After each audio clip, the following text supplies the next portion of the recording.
Hello, and we have a special, well, I guess a guest that has been on for quite some of our previous episodes. So, Sara, why don't you introduce yourself?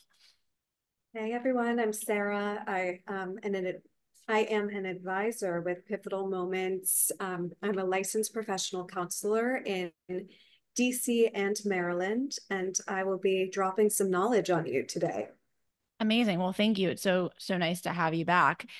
So, Sara, I think a topic that is probably on the top of a lot of people's minds in some regards during this cold winter is seasonal affective disorder, SAD, and also known as SAD. And we want to talk about that today as it is in the midst of winter. And I would love to start in just kind of in your own words, what is seasonal affective disorder?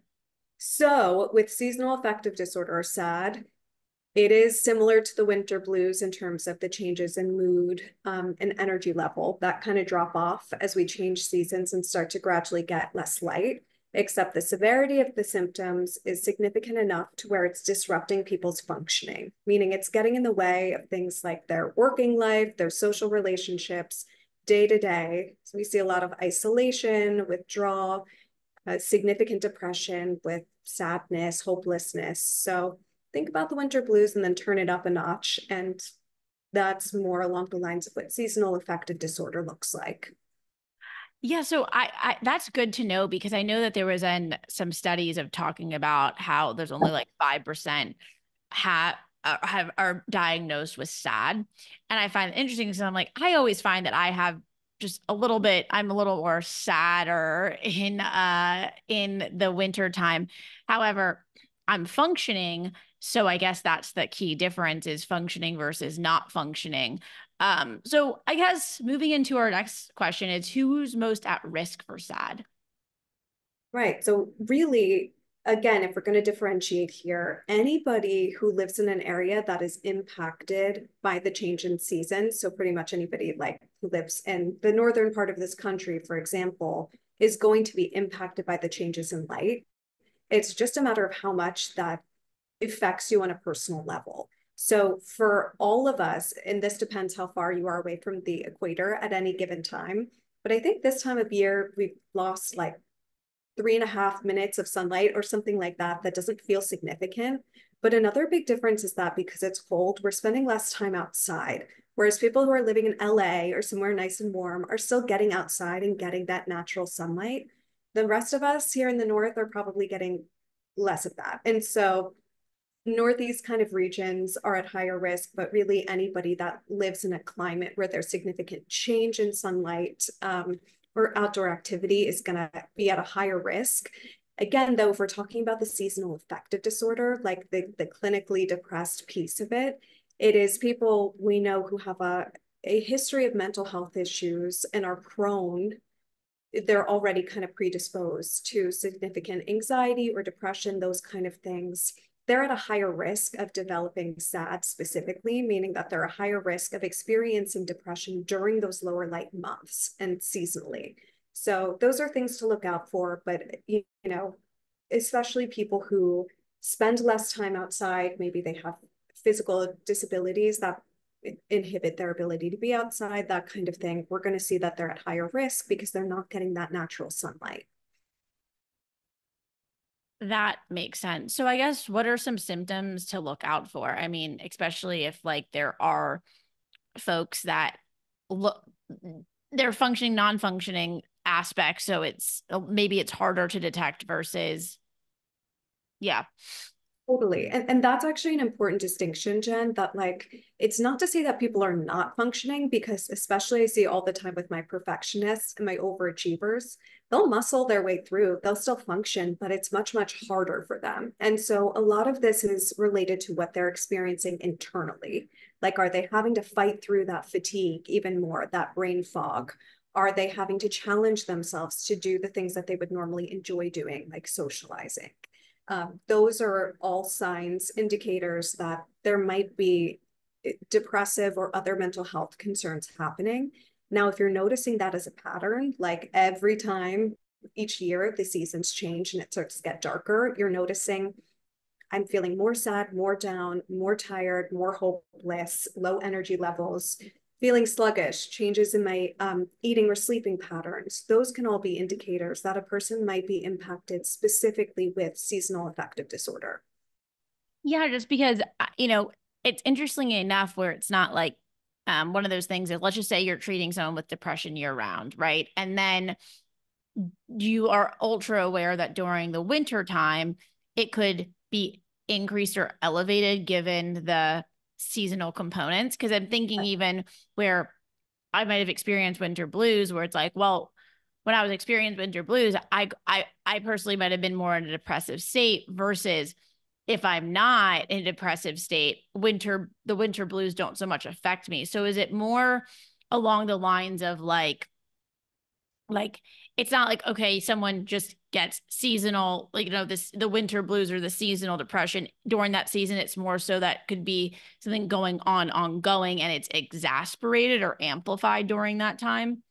Definitely. Yeah, it definitely can be the case that somebody lives or has been diagnosed with a major depressive disorder previously and been treated for depression and feel pretty stable other times of the year, and then see an uptick in symptoms that are very much related to change in seasons and light, etc.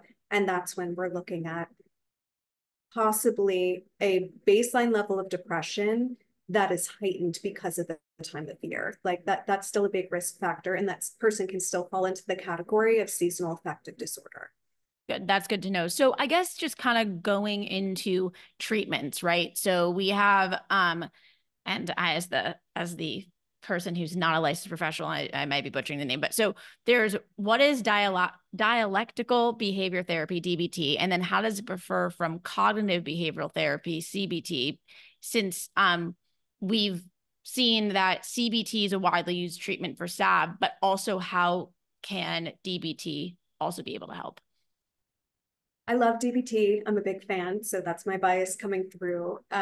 Dialectical behavior therapy, DBT, actually does fall under the umbrella of CBT, which for those who don't know, that's cognitive behavioral therapy. And so that's sort of the umbrella. DBT is one of the types of cognitive therapies underneath that. And it's one of the things that separates it from cognitive behavioral therapy, which is all about understanding your thoughts, feelings, and behaviors and how those domains are connected. DBT does have some of that emphasis and does definitely look at the cognitive processes, but it's broken down into 4 different modules. And so DBT encompasses a big focus on mindfulness, interpersonal effectiveness, emotion regulation, and distress tolerance skills. And so it's a skills-based approach that teaches people in really important tools in each of these areas in order to improve their functioning. And so something like DBT that has a big emphasis on the behavioral component and the emotional component, as well as the cognitive, is great for people that struggle with mood disorders, because essentially it's asking you to develop a full toolkit that you can use and can be proactive with. So for example, emotion regulation is all about routines for healthy maintenance of really positive psychology practices. And so if you're getting into developing good routines for self-care, for mindfulness, for healthy emotion expression, that's already going to set you up for success. But it also allows you to think about when things get harder, whether that's a stressful period of time or a stressful few months, what are my extra tools I can use to vamp up my mental health support? So maybe that's spending more time with friends, using extra coping skills, developing a new behavior plan to make sure that I'm still doing things to take care of myself even when I'm feeling depressed. All of those types of skills can not only help you be proactive to kind of protect against sad type symptoms, but if you are there and find that you are experiencing them, it can help you combat those symptoms and overcome them and achieve a level of stability. Got it. So really just going extra into your toolkit. Because I do find, and again, it's not a doctor, like to play therapist, but I'm not a therapist. With I do think that there's some really great tools within CBT and DBT, because it's kind of like CBT is more of the brain, like restructuring the brain and like thoughts patterns, but then DBT is more of the action oriented from that, like the emotional regulation and mindfulness, because you kind of sometimes need both of those All of it. together to get, that ideal outcome. Definitely. Like each of those pillars are so important. And so the mindfulness component is essentially teaching how can we become more aware of our emotions, because if we don't notice it, we certainly can't effectively intervene and change the emotion experience. And so building that non-judgmental awareness of how we're feeling is a Mm-hmm. key part of developing insight. The emotion regulation, like I said, is sort of day to day. What am I doing to set myself up to take care of my mental wellness and wellness on an ongoing basis? So things like journaling, the same way you might build an exercise routine, you can build routines for your emotions that help them maintain in a good place rather than building and building and building and then exploding. Mm-hmm. And then distress tolerance, which is like when I'm there, which all of us are going to get to that breaking point, whether it's a specific stressor or an ongoing issue. When you're at that kind of peak of emotion, how can you cope? What are healthy methods of taking care of yourself? So relaxation skills, kind of crisis management type of tools that we all need in our toolkit as well. And then interpersonal effectiveness is how do I engage with my support system? How do I lean on the people around me? How do I build healthy, strong interpersonal connections? Because that, of course, is also a big part of mental health. Yeah, I mean, I think like I think about this, I'm like, can't everyone use this? I mean, I just I think we should teach it in schools. I yeah. say that all the time. It's insane to me, some of the things that we're learning in school that I'm sure are important in their own way, but why is there not space for basic, what I would call emotion education and Yeah, learning how self-awareness, emotional regulation, just all these things. So I mean as we parents, no parent, totally no parents like born. I mean, we're all just another version of each other. So it's not like a parent's all supposed to be a expert in that too. So that's it's But that's all interesting. part of it too, right? You want to be able to grow up and model that for your kids. But the Correct. fact that we're all living with our emotions every single day. We're not all necessarily, I don't want to throw shade at any specific subject, but like geometry as a therapist, I'm not using it. I also have a spatial disorder, so I'm definitely not using it. But, like to me, this should be such a foundational piece of being a human is how do I learn how to manage big and difficult emotions? And yeah, 100%. Um, that's my thoughts again. So I guess transitioning a little bit into outside of sad or other than sad of more the mood disorders, but like let's just say the winter blues, right? So you kind of have someone who's not had doesn't is not clinically diagnosed and is in treatment. So um how can people get less active when there's less sunlight? And then how does that affect people? How, frankly, the other 95% are effective and what they can do to combat that.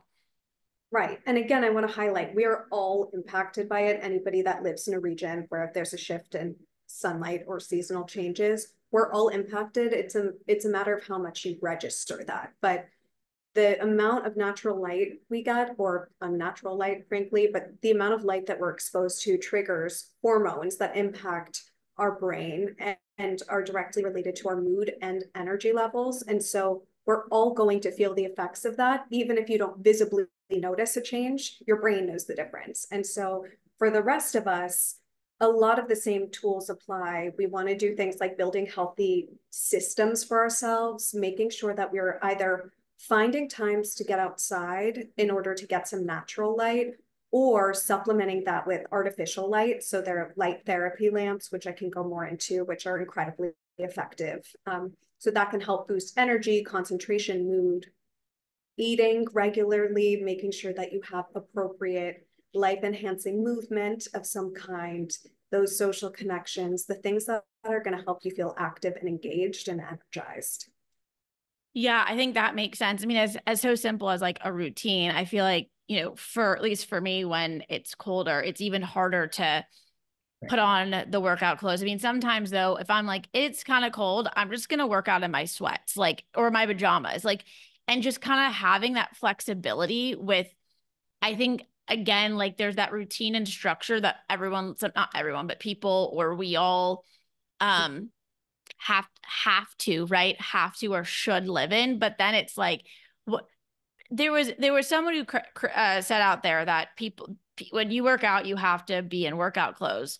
That's, that is the vision. That's what, like, someone said that, right? So, and someone's created that, but actually in reality, like, if you're not sweating that, I mean, you don't have to actually be in workout clothes to work out. So it's one of those things where it's like kind of being more flexible in your thinking of, and feeling into like what feels right, and, going and doing that. That's why we use the language. When I say we, I mean us who are in the eating disorder field, probably many of us in the mental health field in general, but life enhancing movement. And first of all, that's because we all have differing abilities, and not everybody has the ability to do this quote unquote exercise as others define it, meaning high cardio, sweating type of exercise. That's not an option for everybody. And also, that's not what feels good to everybody. And so anything that's helping you connect with your body, that can be something like gardening, probably not so much in the winter, depending where you live, but even like walking the dog outside, or even just sitting outside, moving your desk closer to a window to get more light. Like, those are options. Gentle stretching can be an option for getting more movement in. And so, yeah, being flexible with your definitions of things, of like, it's too cold to go outside, or I'm too tired to exercise. Great. What are some middle ground options that allow you to honor your body and still also get your needs met? 100%. Because I think that's kind of like, again, like the shoulds. And when you talk about winter or routines and what people can, what are those treatments? What are those things that we can do? And it's not, you could list off meditation, you list off all those, like, and we've spoken about this a bunch at Pivotal Moments Media, is that it's not a one size fits all approach, but I think it's really getting to like that feeling, and having those different tools. I wonder if too, there's like a, not necessarily, I mean, maybe that's what we're doing that here at Pivotal Moments, where it's life skills. We're not licensed professionals in some regards, but we have our amazing advisors who are, who review all our content to make sure that it is all viable. But it's one of those things that, like, if you're not going to a therapist, what are therapy, what are those aspects of those life skills that you can be employing in order to make sure that every day, you are waking up and hopefully able to operate. If it's a 20% day, that's fine. If it's 30%, but like, you want to feel good. Yep, exactly. And therapy is one way of doing that. It's one way of attending to your mental health and wellness. It's certainly not the only way. And Yeah. so most of us do have some awareness on some level about what works for us, as far as routines or strategies that help us feel like the best version of ourselves. And so staying away from the all or nothing thinking and being in that middle ground of like, I can take one step forward. Maybe I can't do my entire routine that I would like to do. Here's one thing I can do that's manageable. That's going to be helpful for people across the board, whether they're in therapy or not. And then, of course, therapy can be helpful in developing and supporting those systems when people are having difficulty executing. 100%. So, Sara, is there anything else just kind of you would like to leave with the audience before we wrapped up today? So I think the biggest thing is just paying attention to your mood, and certainly tracking the impact of the seasons on your mood is going to be key. Knowing that it's okay to talk about this stuff with your doctor or another healthcare professional, even if you're not sure, and that there's options. If you have seasonal affective disorder, there are medications, there are supplements, there's specialized therapy, there's artificial light. And even if you don't have seasonal affective disorder, many of those things can still be helpful. And so don't be afraid to talk with your doctor about it, explore options that could be right for you, and get curious about your emotional experiences. Again, the more insight you have, the more you know about your emotions, the better equipped you are to be able to attend to them. Love that. Well, thank you so much, Sara. And we will, I know we're going to have a couple other topics of recording, so you'll be back again. Absolutely. I'll see you next time. Thank you.